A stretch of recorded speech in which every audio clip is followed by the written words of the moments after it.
Hey, Adam. Keeps him busy. Four. No, four. No, you're right. I just looked it up. I was told.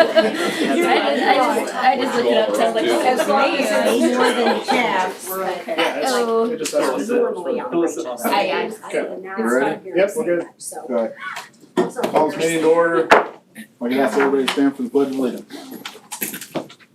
Pledge allegiance to the flag of the United States of America and to the republic for which it stands, one nation, under God, indivisible, with liberty and justice for all.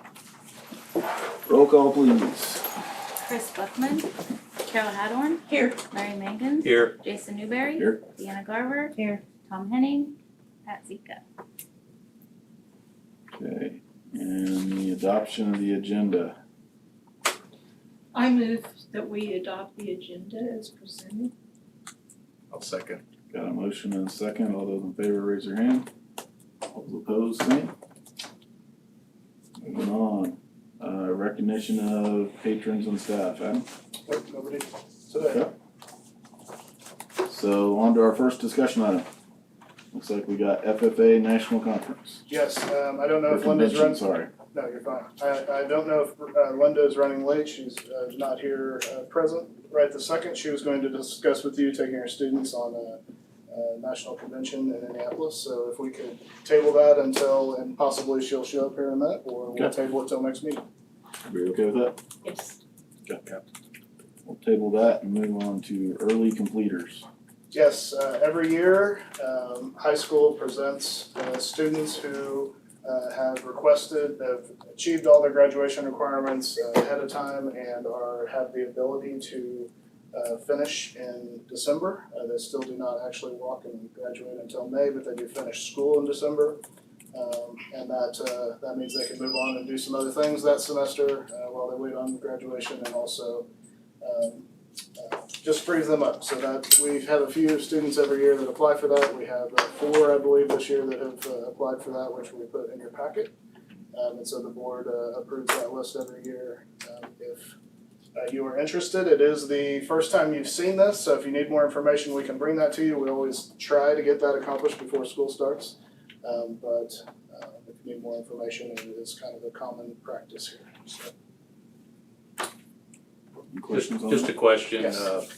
So they don't have to go to school at all during the second semester, they're gonna get, all their requirements done by December? Correct. They have all their requirements done and they are finished, just ready for graduation in May, so that a lot of them will go do internships or jobs or get started on things. Some of them start college classes early, just different things. And so, yep, so they're done. They also, because they're not in school, they're also not participating in activities either. They're moving on to doing things, so. Could they participate in activities? Not without being in attendance. Okay, at school. okay. I didn't save time for the cross the highway, go through the country to avoid the car. Construction. It's all right. The infamous pilot. I thought, why not? Anyway. Any other questions on the early completers? Okay, don't really need a motion or any action on that, do you? If the board's comfortable in doing that, then we would ask that you approve that. If you need further information, we can bring it back to you. I mean, we accept the early presenters to graduate by December. I'll second that. Thank you. Okay, got a motion and a second. All those in favor, raise your hand. All those opposed, same. Pat, did you vote? For or against? I'm for. Okay, I was just logging in, I'm sorry. okay, so that passed. Moving on to ballot question for at-large BOE elections. Yes, last meeting, the board had requested that we contact Martin Peck, who is our local attorney for the board, to work on possibly a question to be presented to voters in the November election this year. If approved by the voters, that would change our elections from district elections, as we have them now, to at-large elections. And so it would essentially be the top vote getters that get on the board starting in 2023 election. And if the board chose not to move in that direction, then it would stay as is, which is, every 2 years, district elections. And so, Martin worked on a question, which is in your packet. And I know it's kind of a little bit of a lengthy document with all the legal jargon, but the actual question, is towards the end of the document. And so if the board is interested in that, then we would need to approve that to go on to voters. We do have, that would need to be presented to the county before the beginning of September. So it's kind of timely if we choose to head in that direction. And if we need to have more discussion, we do have a meeting coming up. We'll have our budget hearing and all that on August 23rd. So there's still time to vote in the future if we choose to, that we're getting together, if we choose to get more information. So that is up there, yes. I guess I saw the plan had changed, but I didn't really see the question that's gonna be on the Okay, so ballot. if you go to the voting plan resolution, Larry, page 2 of that, Oh, there it is. yeah, Okay. there's the question All right. in the middle of that. So the voters vote yes or no on this shall, the method, blah, blah, blah. Yep. Wow, that's a lot to read. Yes, so, and this has just been a discussion for the board, and so it's really up to the board as to what direction they wanna go with that, or if they wanna take more time with it. The only thing is we would have to make a decision on the question before the beginning of September in order to get that to the county in time for the election. Thoughts? Well, you know, we're just putting it out there to the community and then the community will make the decision. Certainly. So it's not really, I don't know that we need to wait. Yeah, I don't either. I mean, I'm sure I read part of it. I'm sure it's better than I could do. We could do a little bit of PR probably also to explain the question a little bit more as far as yes is meaning this and no is meaning that kind of. Sure. Yeah. Okay. Absolutely. Shelby loves PR. Any other thoughts on that, or So you wanna wait a little bit? that's board's call on that? I mean, we're a little light tonight. That's what I was thinking, we're a little Yeah, light. if we could wait till the 23rd Yeah, and have more in attendance, so. And would you like us to get some PR out before that then? I don't know if Just we wait need to do till- that before that. Okay, just wait until the question's approved and then Right. get PR out there. Okay. Yeah. Okay. Just like Larry was saying, the question is a little lengthy, so just Yeah. to kinda Yeah. maybe clear the waters a little bit on that. Sure. Okay, so we're gonna table that. You'll bring it back to you on the 23rd? Have we had anything about it in our, board report or whatever, whoever writes the news cow or the London Daily News? Yeah, Have we had it's other been in than the just- summary. it was in there somewhere. Maybe just to. Yeah. Okay, just make sure that's back in there. Okay, so bring it back to you in 2 That'll still give you weeks. time, right? Bring it back to you in 2 weeks, as far as I know, we'll have enough time then to Okay. get it to the county the next day essentially, so. Okay. Okay, next on the agenda is the 21-22 budget. Yes, when do you wanna talk about that? Sure. So two things that are, this year's a little different, we are, also publishing our revenue, neutral tax rate, because it is state statute that we have 20 mills, in general fund.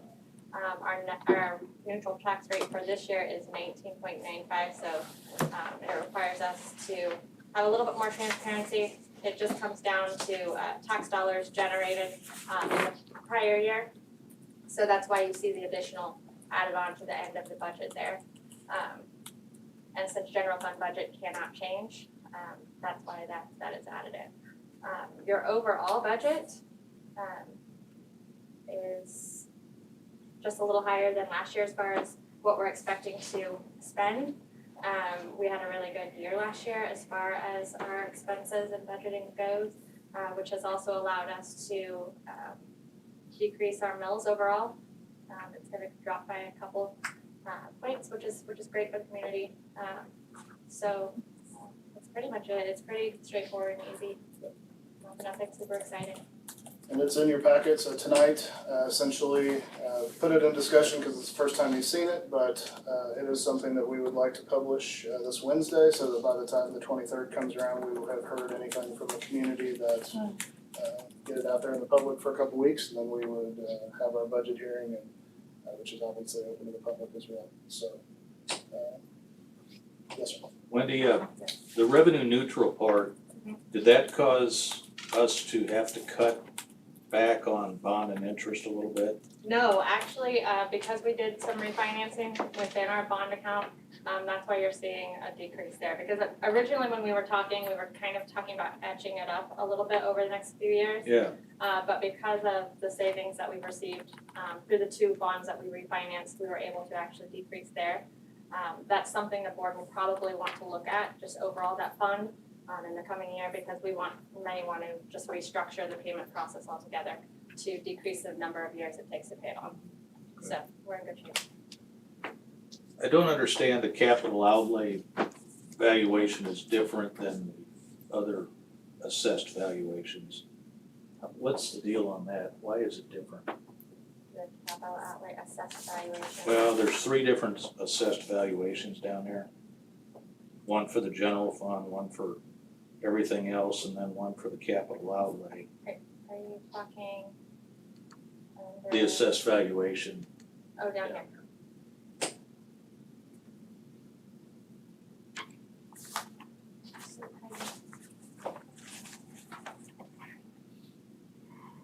I know we're gonna levy 8 mills. Yep. But it looks like we're actually gonna get more state money.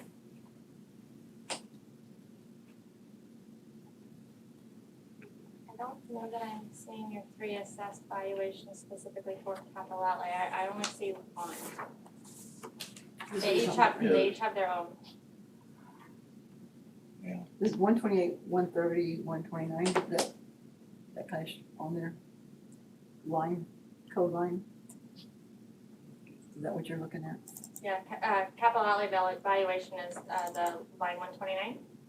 Yeah, I see all 3 here, that's what he's talking about, I thought. Yeah. Well, you have It's 3 line going across, but you're 129. you're seeing the 3 different years. Yeah, but it's, I'm looking in the column for This year. this year and see there's 3 different numbers. Assessed valuation, 3 different assessed valuations. And the one for capital outlay for some reason is lower. I understand how the general fund is lower, but the capital outlay thing was kind of confusing to me. I think, Anyway, I can get with you. yeah, because I think I'm just confused on where you're looking Okay. at your numbers. As far as capital outlay goes, and just looking at the overall expenditures that we will be budgeting, we budget the entire actual fund. We never plan on actually spending that, but we do always budget that fund that way. I mean, year to year, capital outlay is up by 1,000. Yes. Well, I'm glad to hear we're knocking off the bond and issue thing at the same Yeah. rate that we've been doing. Yeah. That's good. Any other questions on the budget? Just to be clear, Wendy, we are lowering the mill levy, right? You are. Yeah, 3 mills, that's great. That's all you need to know. So if the board's comfortable, then action to publish this to the community for, then revisit it on the 23rd. I move that we publish this so that the community can see it. Second that. Got a motion and a second. I like it. That word? That works. That motion That'll work? work. Okay. Yeah. Okay, got a motion and a second. All those in favor, raise their hand. All those opposed, same. Okay. Yes, I could have gotten fancy with That's all right, I liked it. Okay, solar project. Yes, actually Jason, this is kind of a combo effort for him here, but Jason and I have been discussing, or just very intro discussions of some possible possible solar project that the city of Wellington and the district could do together. And actually Jason is the expert on that a little bit, so I'll let him explain kind of what's going on. So the very basics on it is there's an opportunity for the city of Wellington to get some funding through Kansas Power Pool to put up a solar array. The stipulation is, I may not be exact on this, but roughly the KPP, Kansas Power Pool will cover the cost of the equipment. The expectation is that the city of Wellington line crews would do the installation and the work to kind of use it as a learning project for our linemen so that they're aware of kind of what we're getting into in the future. And then the third piece of it is somebody has to donate the ground. That's where I feel the school district would be a good partner. There's some other communities within the Kansas Power Pool that have done this. They have taken these solar arrays and placed them at their power plants back behind the buildings, and really nobody even knows they're there. I feel that this project is more of an education piece to the community to kind of let people know what solar is all about. The way to do that is get it in front of people. Hiding it behind a building is not the way to do it. So obviously we wouldn't want to detour from the attractiveness of our high school, but there may be some areas out there that would make sense. And then we could also, my little pet project would be also tie the data or make the data at least available to the whatever class we choose, so that they could kind of see what solar is doing, so that they can see that when the clouds come over, that production drops, and there's got to be something else someplace that's revving up to accommodate for that. So it kind of uses an education piece within the school too. And it would pretty much be with the Kansas Power Pool putting the equipment up, City of Wellington crews doing a lot of the labor, all of the labor. It'd be almost a net zero for everybody, and we get a little bit of a solar array. It's a small solar array. It's really not going to do that much. Do what? What's it look like? So I guess the best way to describe it is it's it's solar panels that are mounted on an angle, roughly probably 50 foot long. And the way they prefer is that you put rock underneath it so you don't have vegetation growing up underneath it, and they do want a fence around it just for security reasons. So we would kind of need to keep that in mind when trying to figure out a location to go with it. My initial thought was a little ambitious. I wanted to raise it up even higher and turn it into a shade structure for one like the tennis courts or practice field or something like that. But the cost kind of gets a little crazy on some of that stuff. It's a lot simpler to put it down to ground level. So preliminary talks. This money's actually been available through Kansas Power Pool for probably close to a year, and we've started on it, and then we lose traction, and then we start on it, and we lose traction, and just other things kind of keep popping up. But I don't want it to slip by, and I think that if we don't, and if we decide not to do it, that's fine. But I want to at least give us the opportunity, maybe to, because it may not be here start of next year. The money may not be available. So you're looking at the high school property? That was kind of first thought. Okay. Just because of that's where we get our most traffic. I mean, you got people coming in for sporting events, and it's just going to be kind of there. And there's room for it. And there's room. Are you thinking west of the entrance drive? Well, I think Adam kind of mentioned that west of the entrance drive. I kind of was wondering maybe over on Crusader Drive, Yeah, if that's, there's an option over there someplace. If there's space, yeah. If there's space over there. there's a lot more sunlight over there. You know, we have that big field to the south of Crusader Drive. I don't know if we want to infringe on that or not. But I also got to have it someplace where I can get Gotta get to distribution lines into it to get that power back out.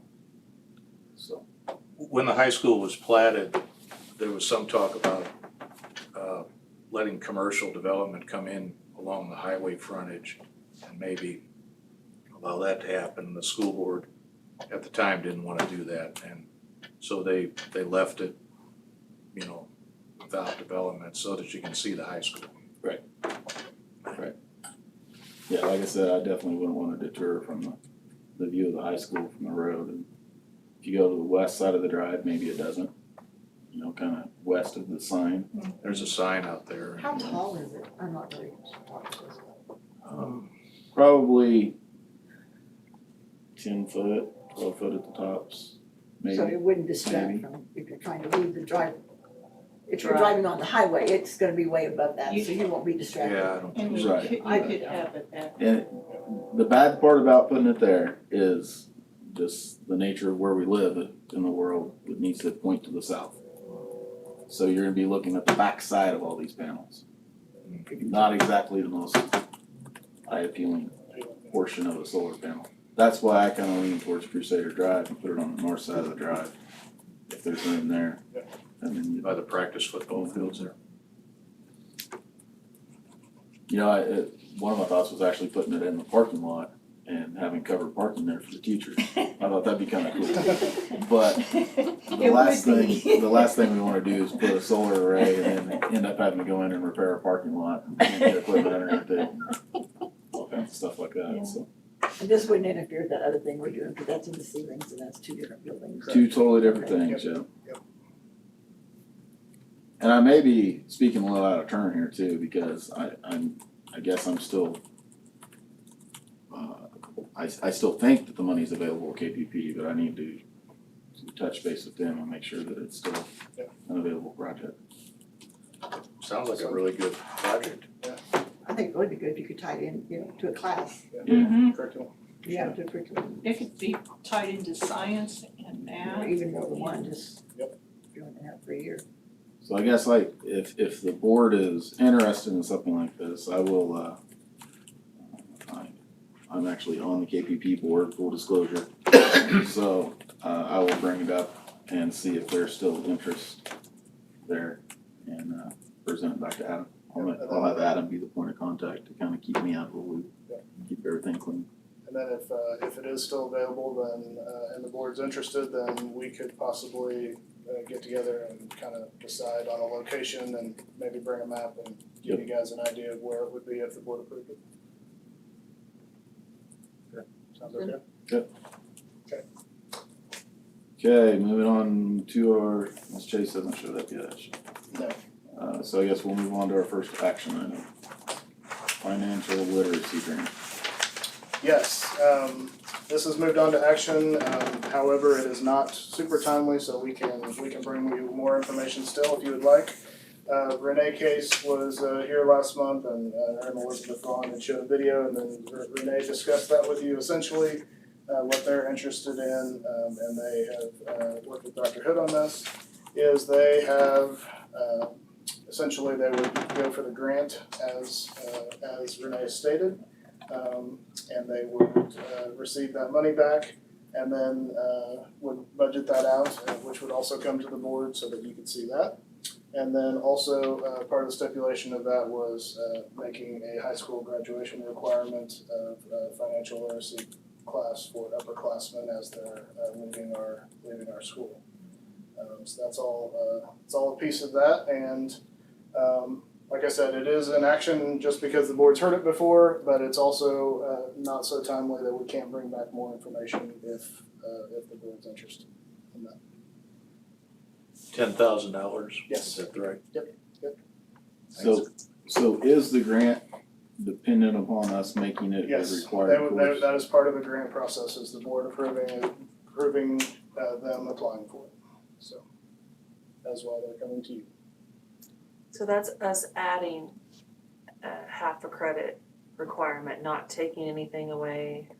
Correct. So, And yeah, it would be adding that it would be a requirement when counselors are sitting down to visit with students, they would have to make sure that was done as part of their high school graduation requirement. And that's just one semester. Yes, that's correct. And that was what year? I believe next fall. But it'd be for juniors and seniors or? Yes, Okay, yep, Okay. the upperclassmen only. So you wouldn't back it up a little bit, just so that everybody can, if they have their plan already set, and they didn't count on that half credit, But it would just start with the freshmen, like, Right, and then it would that's just, the way I then it understand. would Oh, I just thought you grandfather, just like said- each year would add Oh, it. you mean, yeah, you mean next year, but you mean, that's what I meant, just freshmen. Right. Yeah, okay. So, but- that's- so that's my no- question. So if it's just for freshmen next year, would anyone actually take the class? I think that they would have to, that you would have to start fresh and you would have to line out their plan.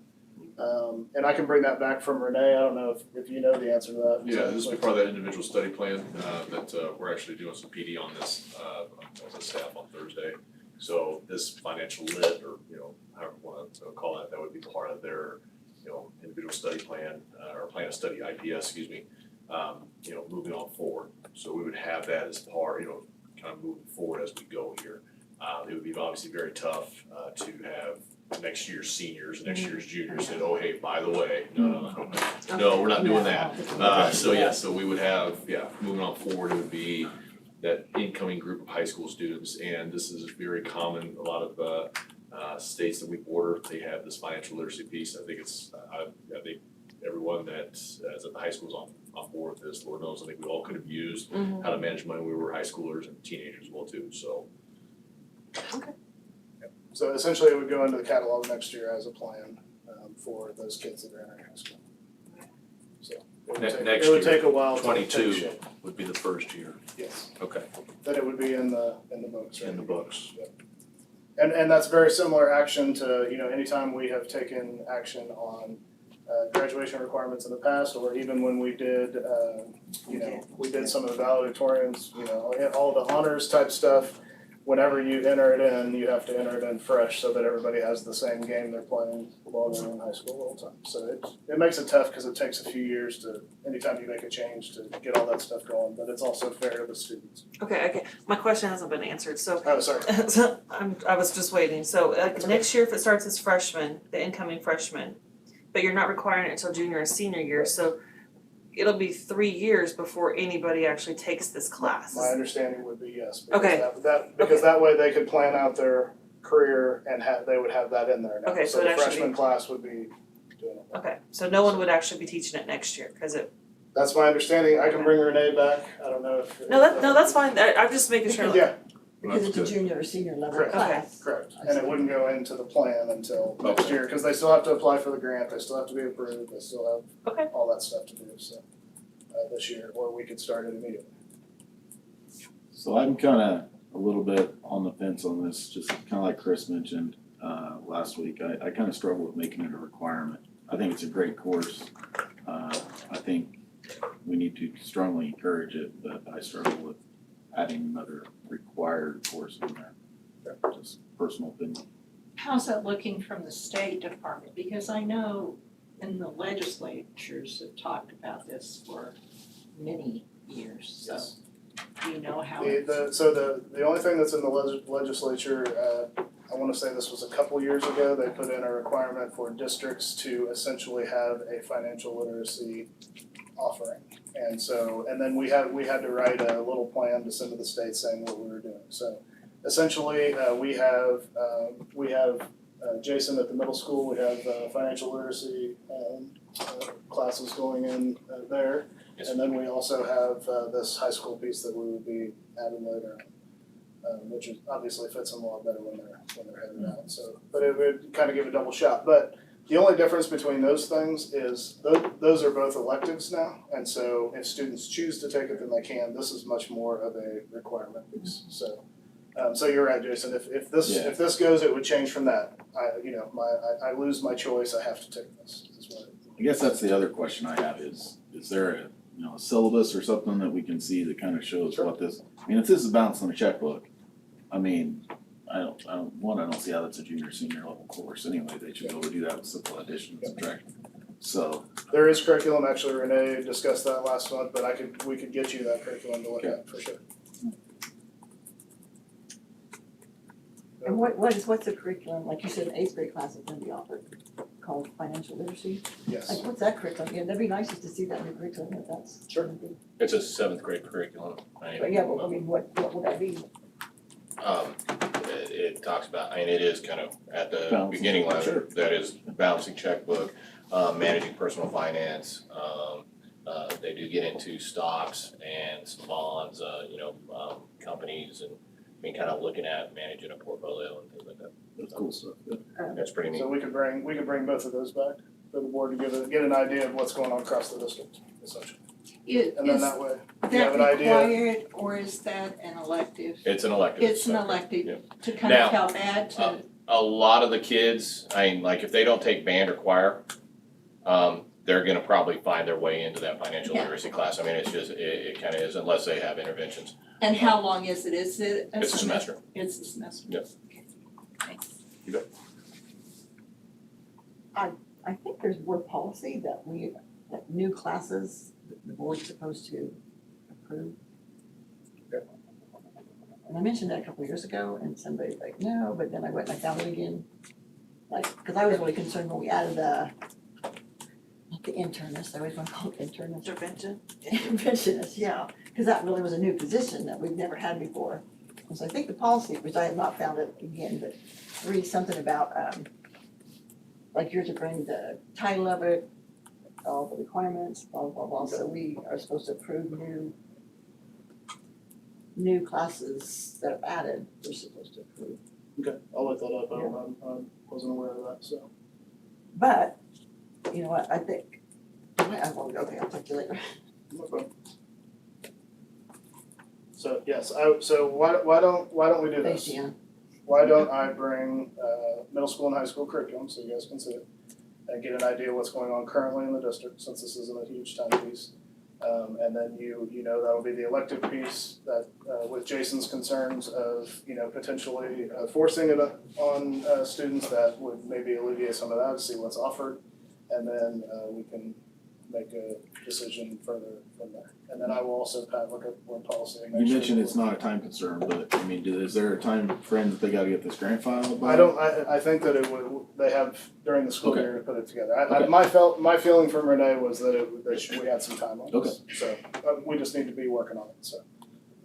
And then I'll check that board policy, Pat, and make sure that we are doing that correctly. Let me know when you find it, cause I know it's there, that thing's so hard to read.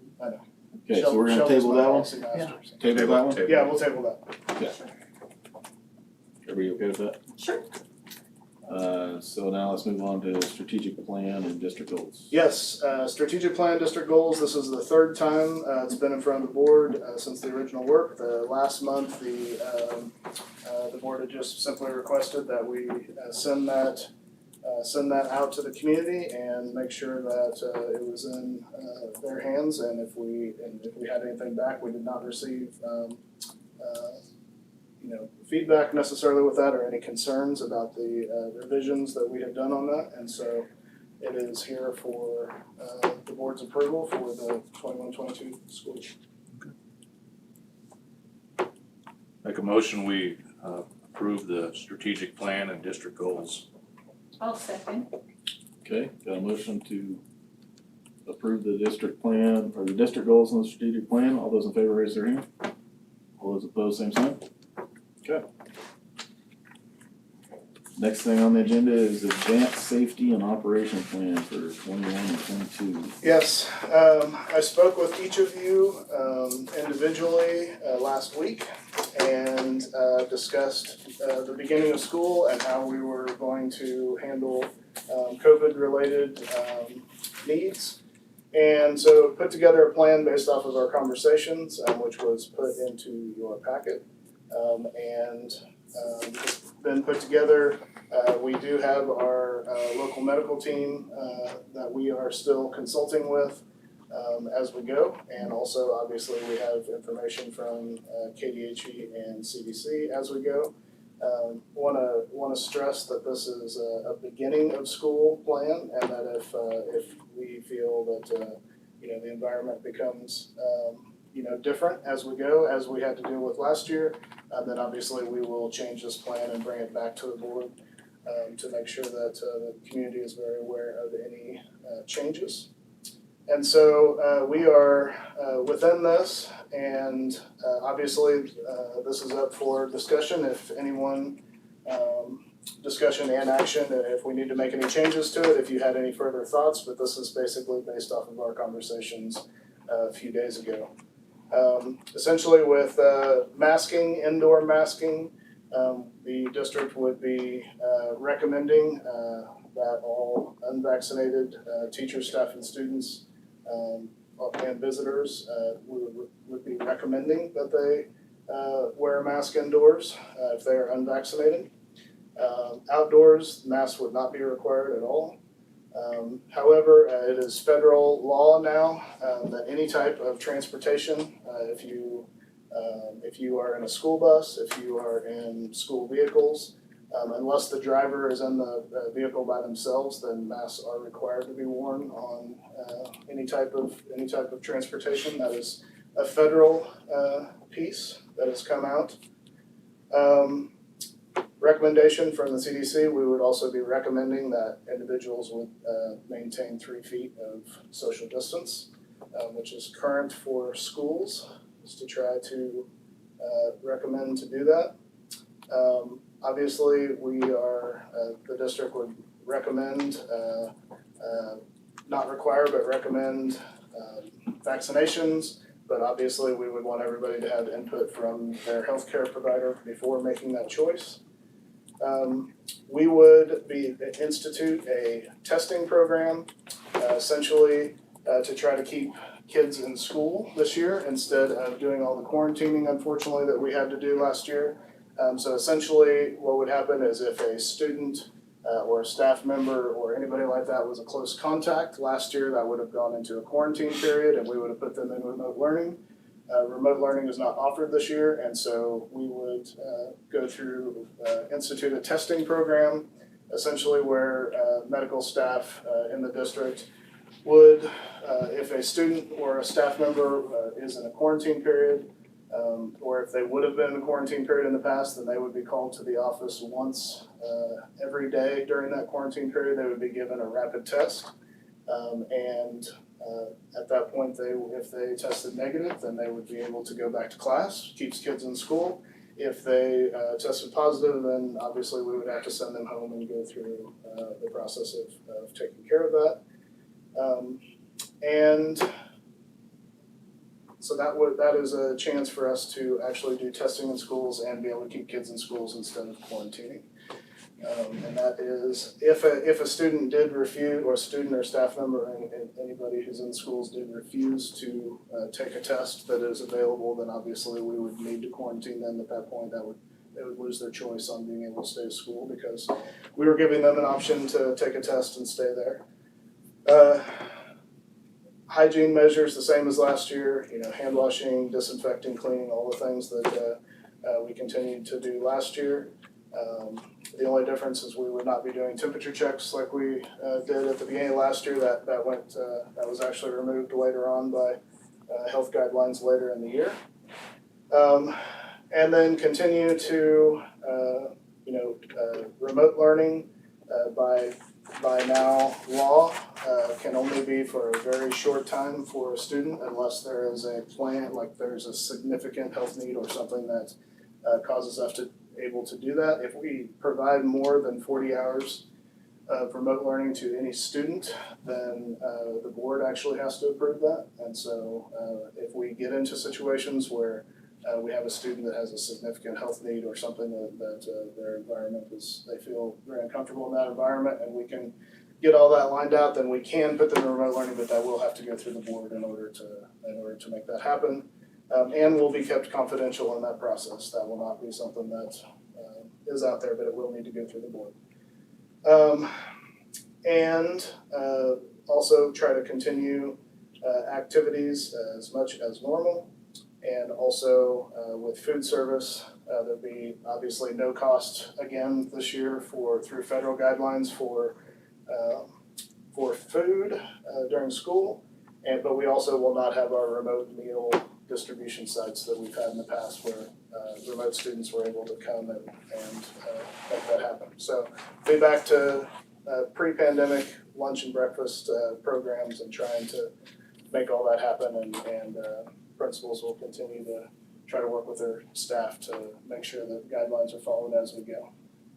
So that's the gist of it. I kind of wanted to list that out best I could, but if the board approves this for the start of school, both the board and the community need to understand that we will continue to look back at this constantly to make sure our community's safe, and that decisions that are in place are good and head in that direction. And so if the board is okay with this, or if the board has additional things they'd like to discuss that maybe have been brought up over the last few days, then now would be the time to do it. But this would be the plan as of this second, moving forward into school starting here quickly. Will parents be contacted before the student is COVID tested? Yes, Okay, Absolutely. yes. They'll so, have to sign a permission form before we can do any testing and agree to that. okay, They'll just sign like a form saying that we can test and they won't have to sign one before every testing.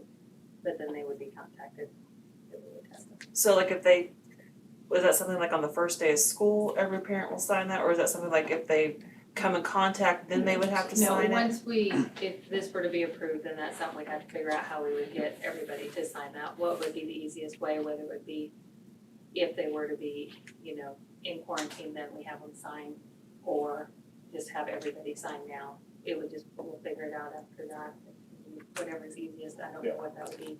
I would say signing early would be best, so that way when we have a situation, we can tackle it right away, however that family feels comfortable. Yeah, I guess my concern is if they were to sign it on day one and then it was February and then the kid came home and said, I got COVID tested, and the parent would be like, what? So we still would not, it would still be, if somebody were a close contact, if they were deemed a close contact and we were to quarantine them from school, we would still be contacting the parents like we did a regular year and inform them, hey, this child has been in close contact, they're technically quarantined due to that exposure.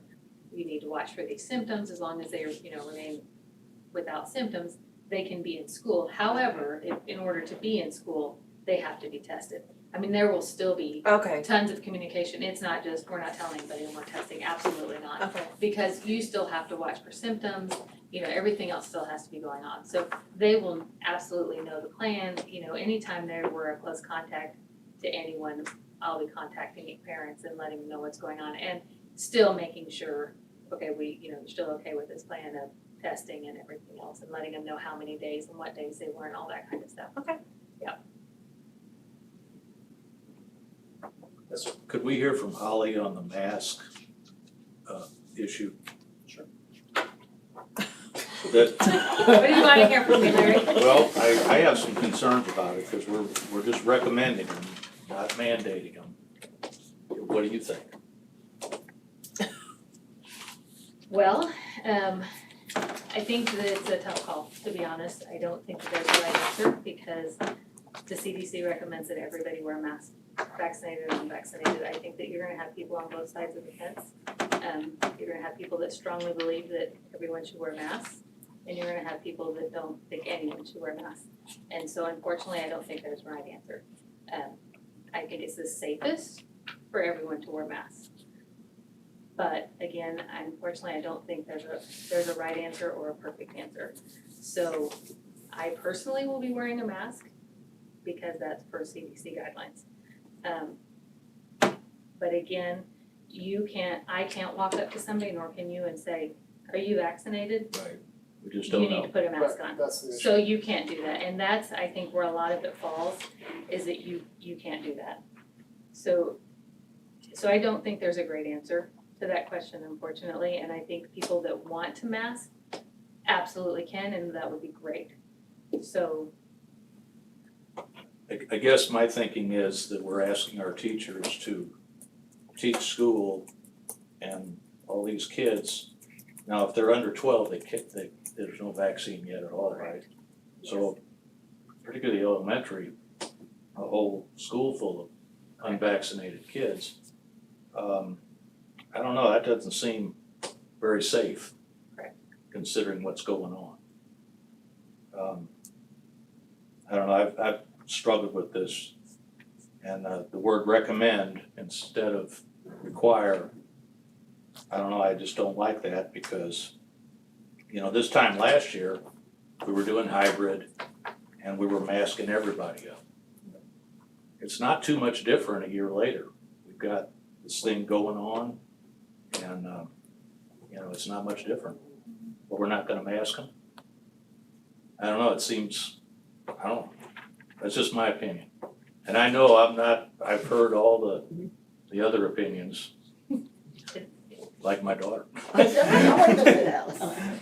I know, it's a tough Yeah, call. I know it It is. is a tough call, and it's, the only difference between last year and this year essentially at this point is that we have vaccinations available for a lot of people, but you're right. But we don't know if they have or haven't. That's what makes it Sure, I hard. know, but it does make it hard, it makes it very difficult, people, feel all over the place in lots of different ways about this. So like I said, this is a start based off of conversations, and if it turns into something that is not working, then at that point, the board will need to get back together and we'll need to talk about it again. You think like every month we might have this, just kinda like last year? Yes, Just I won't think go so. away.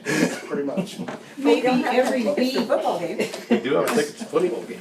We can all go to football game. Yes, that's right. So Holly, I got a question for you real quick. On the quarantine and testing, there's a statement in there that says individuals will provide proof of vaccinated status or positive COVID test 6 months prior to exposure. What do you mean, what's that? What's the gist of that? I think I know the gist of Where that, are you at? because they've got antibodies, correct? If they've got a positive COVID test? So you, again, per the CDC and our local health department, you do not have to quarantine if you've been fully vaccinated, and that means 2 weeks after your second COVID vaccine, unless you've had Johnson & Johnson, and then it's 2 weeks after your one vaccine.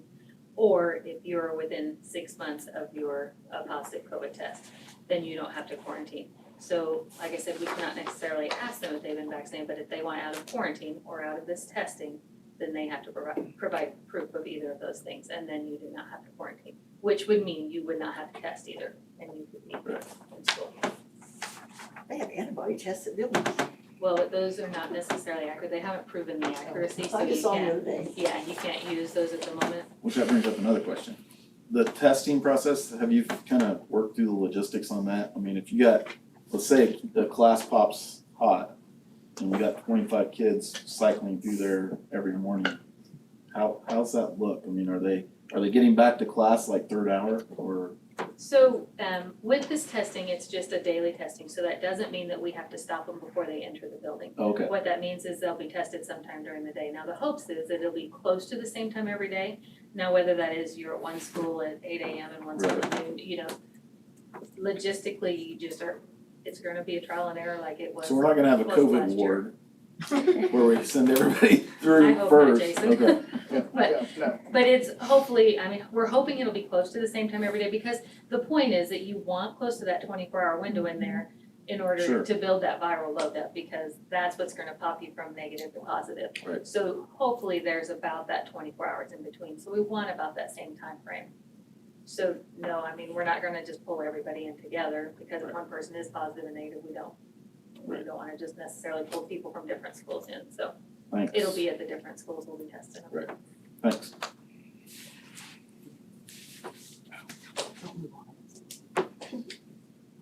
Any other questions on that? Dude, we'd mentioned last, when we first got this plan, or a plan, about if you have to be absent to quarantine, because you really have to quarantine, or your child gets COVID, are we still using our own sick days, or is there some balance in there? so that actually is a topic that came up in negotiations. You mean the teachers? Yeah, Yes. or, Yeah, any staff members, staff, yeah. Okay. That came up in negotiations, and what was decided at the end of that conversation was if there is a contact, if you are being quarantined because of a contact on USD 353 property, so if you came to work and you were in close contact with a student, or you were in close contact with another staff member or something like that, and then Holly or her staff were quarantine you or put you in a testing process or whatever, or I guess it would just be if you go home for that, then you would not have to use your paid time off to deal with that. If you decided to go to a concert and then you got quarantined because of that, then that would be on you to use your days for that based off of that. So that was what was the discussion that what if your child is sick with COVID? if So you stay home with the child, you use your own sick days? if the yeah, essentially, if the contact was not on here at school, that's where the conversation will be. How are you gonna prove something happened at school? It'll just be based off of the quarantine body, so, you know, if So I somebody, didn't quarantine. if you didn't quarantine them, or if, you know, they go to the doctor's office and they tell the doctor's office that, you know, this is where I got it, or whatever, you're not aware of it yet or whatever, then that would be another way into the health department or whatever, so. That's where talks went with the teachers at that point, so trying to meet in the middle on that. And especially in understanding that we're in a vaccinated world now, and if they're vaccinated, they're not gonna be quarantined at all, so that's also part of that, so.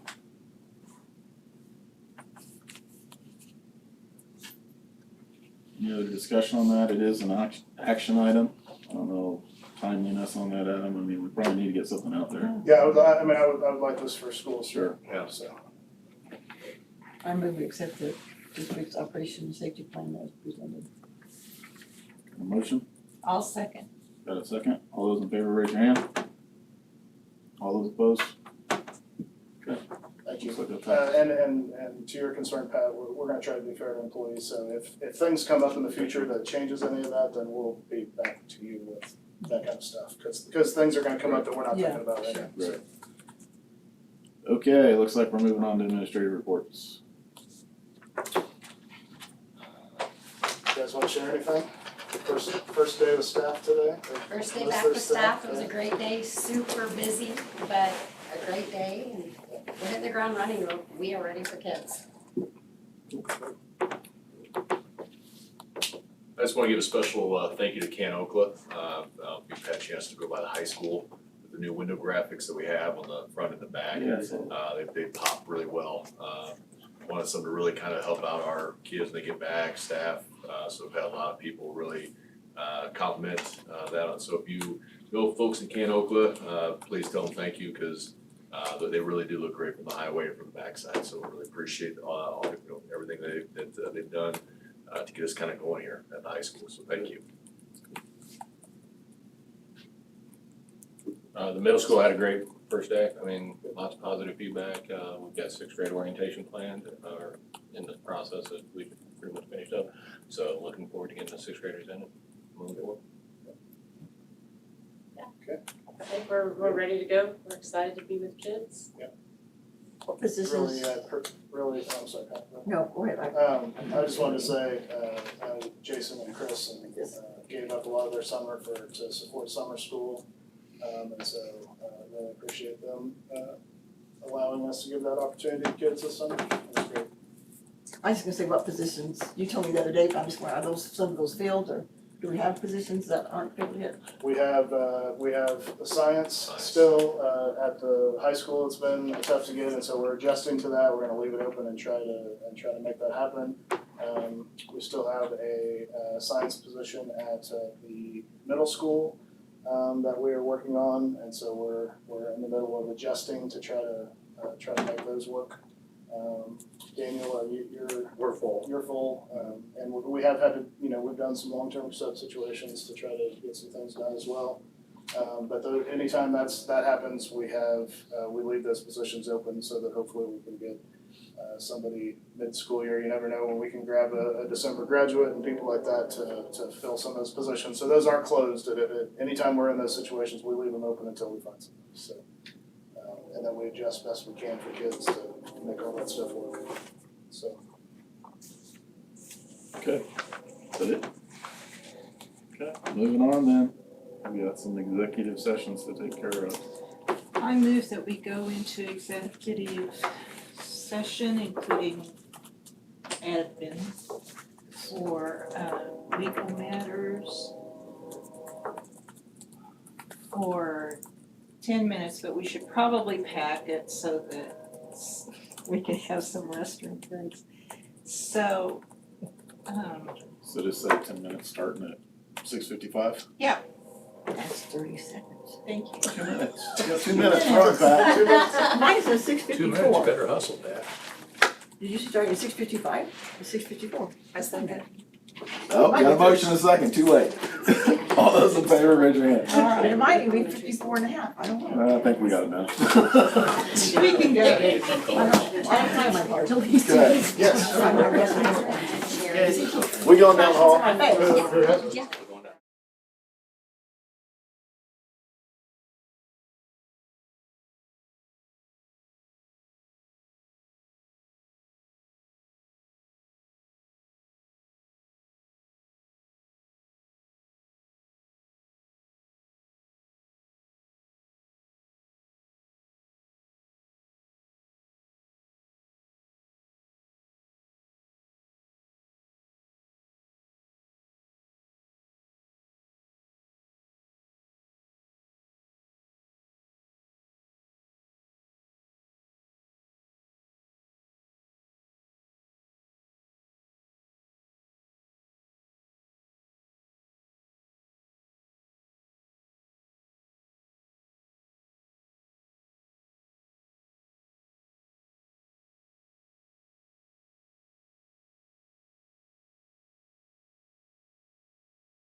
for the consent agenda.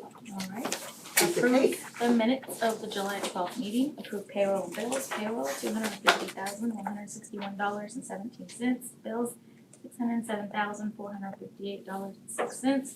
Personnel, approve new hires, Austin Lloyd, WMS assistant football coach, Kylie Yunker, sped teacher, WHS, TD Nichols, para Washington, Kaden Brown, para Eisenhower, Alicia Russ, para Eisenhower, Cami Bach, para Kennedy, America's Corner, para Kennedy, Paul Hartley, assistant volleyball coach, WMS, Brittany Nepper, head softball coach, WHS, Leah Stewart, PE teacher, Washington, Cadeland Arebelo, para Eisenhower, Shelley Washburn, para Kennedy, David Muscus, para WMS, Mackay Rodriguez, para WMS, Amanda Austin, para WMS, Tonner Finch, assistant football coach, WMS, Alicia Bringer, ELA teacher, WMS, Stacy Osborne, credit recovery, WHS, Mary Miller, assistant track coach, WMS, Ian Stahlbomber, para Kennedy, approve resignations, Colton Zimmerman, freshman boys basketball coach, WHS, approve transfers, Brittany Nepper, PE teacher, elementary to WHS, Connor Burnett, WMS, assistant football coach to WHS, assistant football coach. Oh. That was a lot. Good job. Okay. We You need a gave the motion worst on to that? Wendy last month. I know, I'm No, bad motion on about that. No? You're probably thinking, I'll do down the street. So. I don't think so Okay. because we approved it. Okay, yeah, I agree. We approved the agenda. Okay, board member comments. Anything? Well, I know that our mask decision and our protocols aren't going to be liked by everyone. And just remember to be kind to the people in your buildings because they are doing their best and they're doing what we've asked them to do. And what KDHE has asked us to do, so, or the Kansas Health Department. So, get all these acronyms mixed up. But be kind. It's a tough time and we're just wanting to make everybody healthy. And thank you, everybody in the district who has worked so hard to get the buildings ready and the teachers who are excited about getting started. Wish it could be normal, we were all hoping for that, but Weren't we though? unfortunately, it didn't work out that way. I certainly won't please everybody with this decision, but having sending kids back with masks on would just be another negative thing that they would feel. And they've been, I felt even freer all summer, and then to have to put my mask on to start school would just be such a downer. But like, you know, we said, that doesn't mean next week we can't change because we have to consider these kids. But I did have a question, and I thought maybe I should have asked after it was over. I should have asked these guys. Do we know what we're gonna do with that ticket spigot or how we're gonna pay for tickets? Last I knew that Mr. Smith was going to offer both for this year, cash and ticket spigot for people who are interested. I don't wanna put words in his mouth, but Yeah. that's for the last time I talked to him, that was kind of. I meant to. I forgot. I think that's where we're at. Okay. That'd be convenient for everybody. Okay, anything else? All right, Who wants to stay and help me move the tables? then I believe we are adjourned. All right, thank you very much. On wheels. Red tape measure.